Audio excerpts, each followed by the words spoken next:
don't care whether you like Trump or not. Trump governed this nation in a responsible way where everybody prospered. And if you don't believe that, you're a moron.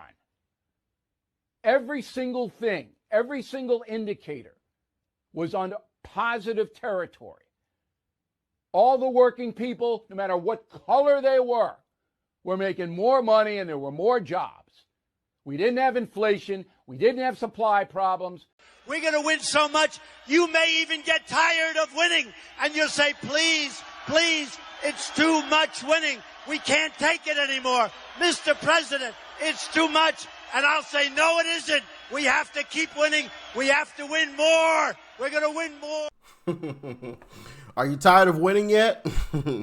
We got to talk about some of Trump's wins, because I think it's important to at least stop for a second periodically to take a gaze at some of the wins and how far we've come, because in today's landscape, we're bombarded with negative headlines and negative coverage. Oh my goodness, Trump this. Oh my goodness, Trump's destroying that. Oh my goodness, World War III this. Oh my goodness. It's really not the case. Not even close. It's actually the complete opposite. As a matter of fact, whatever you hear mainstream media say, I think it's safe to say you should just believe the complete opposite at this point. Just saying. The track record speaks for itself now. So it looks like Donald Trump's tariffs that everybody was losing their mind about in April are actually doing their job. Reports have come out that for the first time in over 20 years, the United States now has a surplus of over $26 billion. Donald Trump just put the tariffs on in April. And just so y'all can understand just how crazy this really is, allow me to elaborate. In May, we had a deficit of $316 billion. The following month, June, we had a surplus of $26 billion, which means we wiped out a deficit of $316 billion in 1 month, and we gained $26 billion. That's how good the tariffs are doing right now. Do you understand? And don't bother hearing about this on the mainstream media, because you're not going to hear it. Trump has only been president for what, like 6 months? And he already has America with a $26 billion surplus? First one in over 20 years? That lets you think, like, wait, why haven't we been doing this the entire time? Tariffs clearly are working. It's baffling, really, when you think about it. Like, we could have been doing tariffs this entire time, and America could have been in the green. For all those people out there who are worried about tariffs going to destroy America and all that, you guys are ridiculous. Look at what is happening. He's just getting started. Imagine 2 to 3 years from this, and we just keep collecting tariffs year on end. The surplus for America is going to be amazing. Donald Trump is doing a phenomenal job. I can't ask for anything more. Thank you for doing tariffs. I don't know why no one else had the balls to do it, but at least you did. God bless America. God bless America. Yes, sir. And actually, there have been past presidents that have levied tariffs against countries. They just haven't done it to this extent, right? They just haven't tried to completely level the playing field like this. They've only done it against select countries in the past. But there's a lot more winning than that going on, ladies and gentlemen. Believe it or not, I know mainstream media is telling you a completely different story, but here's the actual truth. So Trump's only been president for 6 months. 6 months. But look what's already happened. Look what he's already accomplished. He stopped the Israel-Iran war. He got NATO to commit 5% of GDP to defense. He passed the big, beautiful bill. For the first time in 30 years, we have more illegals being deported than are coming in illegally. Zero illegals have been released across the border by Border Patrol for 2 months in a row. Native-born workers are up 2 million. Foreign-born workers are down 543,000. Wages are rising. Inflation is dropping. We have nearly $3 trillion in global investments that have been pledged. Summer gas prices, lowest in 4 years. U.S. custom duty collections exceeded $100 billion for the first time in history thanks to tariffs. We had a $27 billion budget surplus last month in June. Comey and Brennan are now under criminal investigation. We've had major Supreme Court wins on the border and shrinking our bloated government and bureaucracy. But if you scroll through social media, you would think it was the end of the world. First, it was World War III with Iran. Then full-blown panic over the big, beautiful bill. Then Elon's America's Party. Then we had the leaked draft memo from Axios on Epstein. A draft memo that was unsigned and undated. Then Trump's cabinet response on the Epstein investigation. Then Bondi, Cash, Bongino rumors. Every week, a new meltdown. Meanwhile, Trump's just racking up wins in the courts, on lawfare, at the border, on the economy, draining the swamp, peace. But instead of celebrating all these things, a chunk of the base is in a frenzy, triggered by one leak, amplified by bad actors, and yes, gullible influencers. So let's be honest for just a minute here. The average American doesn't have the Epstein files on their priority list. They just don't. They really don't give a shit. They want a strong economy, secure borders, low gas, good jobs. That's what Trump's focused on. And by the way, the Epstein investigation is not over. No one has officially ended anything. Again, it's only been 6 months. So people just need to chill out and ease up. Look, I'm not saying you can't be outraged. I'm saying your outrage is being weaponized. This is psychological information warfare, and it's working on many of you again. Have we all forgotten what they did the last 9 years? Fake dossiers, bullshit news stories, leaked memos, an assassination attempt, for Christ's sake. The enemy can't beat Trump on results or policies, so they try to sway public opinion and fracture his support and the base from within. Don't let them. Let me know your thoughts in the comments. Yeah, I mean, they have literally thrown everything at Trump, including the kitchen sink and a couple of bullets to spice up the mixture. And nothing has worked. Absolutely nothing. And now all of a sudden, oh, Epstein, we need the files, Epstein, we need the files, Epstein. You had 4 years to get those Epstein files when Democrats controlled it. Like, they controlled it. Biden and Harris, weren't they presidents? Last time I checked, they were. And I don't think I heard any Democrats calling for Epstein files or investigations or anything. But of course, since Trump is attached to it now, all of a sudden, oh, Epstein. So that's another reason why the Epstein files is kind of like, kind of falling down even further on my list of things. Because whenever the Democrats start doing this whole little thing, I just completely believe the opposite of whatever it is that they're saying, go the opposite direction of whatever it is that they're doing.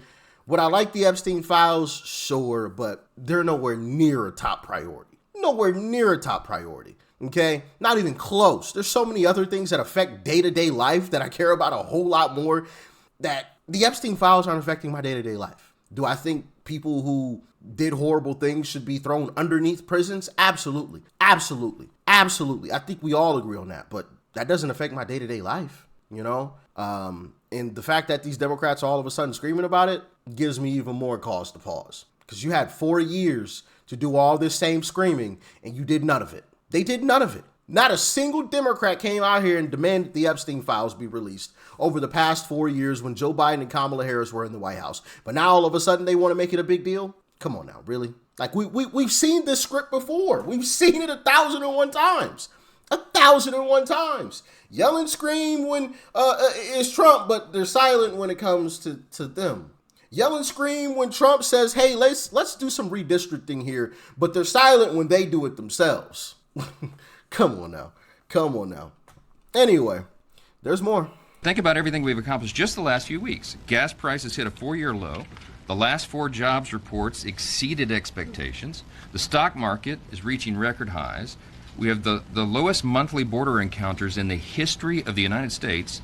Our NATO partners committed to spending 5%, not 2% of their GDP on national defense. We brokered multiple peace agreements and struck many more trade deals, more to come, significantly damaged Iran's nuclear program, and on July 4th, we did sign the One Big Beautiful Bill. The President signed it into law. It's the most consequential, transformational legislation ever considered in our lifetimes, and we got it done because the Republican Party delivered on the promises we made to the American people. The President did as well. That list that I just mentioned barely scratches the surface. President Trump has promised the most, and has delivered now, the most successful first 6 months of any president in the modern era, and many argue probably in the history of this great nation. And he's shown no signs of stopping. We won't. Think about it. Yeah, it ain't stopping anytime soon. And think about this. The Republican Party still isn't a perfect party. We still have a lot of rhinos, including in our leadership. Thune, Mr. John Thune. Yeah, not the biggest fan of Senator Thune, the leader in the Senate, Republican leader in the Senate. And I'm not really the biggest fan of Mike Johnson either. Like, Mike Johnson is kind of, he's a little shaky in my humble opinion. He's a little shaky. I think we could get someone in there that's a whole lot better, like Jim Jordan. I would like Jim Jordan to be in there. Or Byron. I feel like Byron Donalds would have been great in there. Now, I know he's, going to run for governor of Florida, which is great as well. That's cool. I would like to keep Byron Donalds in Congress, but hey, I get it. But yeah, just imagine after we get all of the rhinos out of the party, the Susan Collins, the Lisa Murkowskis, the John Cornyn's, the John Thunes, amongst others, right? Just imagine once we get them all out of the party over these next, 4 years or so, how great this party will actually be. How much greater it will actually be. Like, it's already on the right track now. We already booming. Okay? Business is already booming. Now just imagine once we get all of these rhinos out. The Mitch McConnells of the world, which he's retiring. We got to make sure we replace him with somebody good. Scott Jennings would be great. I believe he is from Kentucky. So maybe we'll get Scott Jennings from CNN in that position. Well, we'll see. Who knows? We'll see. There are some other folks, and like I said before in the previous video, we'll dive deeper into those discussions as we get closer to the midterms and closer to those elections. But yeah, if it's this good now, just imagine how great it will be then. Man, I can't wait. I'm excited. And I'm gonna laugh while watching all of these folks get Liz Cheney'd.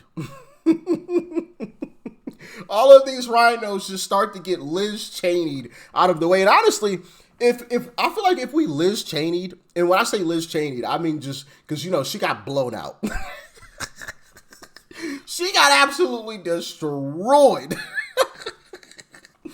So yeah, if we Liz Cheney'd a few more rhinos, I don't think we'll have a rhino issue anymore. Because even if the rhinos stayed in the Republican Party and we, just left them there, they'll know, okay, if I step out of line, it's over with. Like, there's no more we voting for this old guard, standard past Republicans. Nah, they not rocking with that. I just watched all these rhinos get destroyed in front of me. They're going to fall in line. I mean, they're going to fall in line. So all we got to do is do it to just a few more rhinos and we're good to go. We don't even have to get rid of all of them. Just a few. And we have to Liz Cheney them, right? It has to be like not even close. It can't be like, ooh, barely scrape by, kind of deal. Because then they'll be like, well, maybe I could still win if I put a little more money into it. Like, nah. We got to Liz Cheney these folks. And I guarantee you they go all fall in line. Today, some positive news about the economy, even with concerns about the president's tariffs. The Commerce Department says retail sales actually bounced back in June after falling in May. Specifically, they rose 6% last month after a near 1% drop the month before. Economists are obviously closely watching consumer behavior as President Trump's tariffs begin to drive up prices of some goods and services. Separate data out today shows the jobs market also remains resilient as new applications for employment benefits fell for the 5th straight week. Good. New applications falling. I love it. Plus, there's more. Just the winning continues, baby. I'm telling you. Breaking. Another huge win for American energy dominance has just occurred. Excuse me, I had to burp.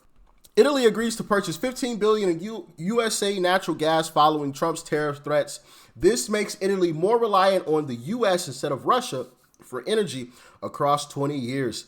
A ridiculous amount of winning is occurring right now. Increasing Europe's reliance on buying up American energy was a high priority for President Trump. The deal occurred right after Italy Prime Minister Giorgia, I don't know how to pronounce that, Meloni, met with Trump at the White House and after Trump set his tariff deadline for the EU. Yeah, love it. Whole lot of winning going on. And there's more, because I said there's a whole lot of winning. Right from Uncle Trump himself to the law-abiding, tax-paying, hard-working citizens of the United States of America. Hold on, let me put my big old head on the screen so y'all can see me. You know what I'm saying? Y'all can see me. Where was I at? Hard-working citizens of the United States of America. I am thrilled to announce that I have officially freed you from funding California's disastrously overpriced high-speed train to nowhere.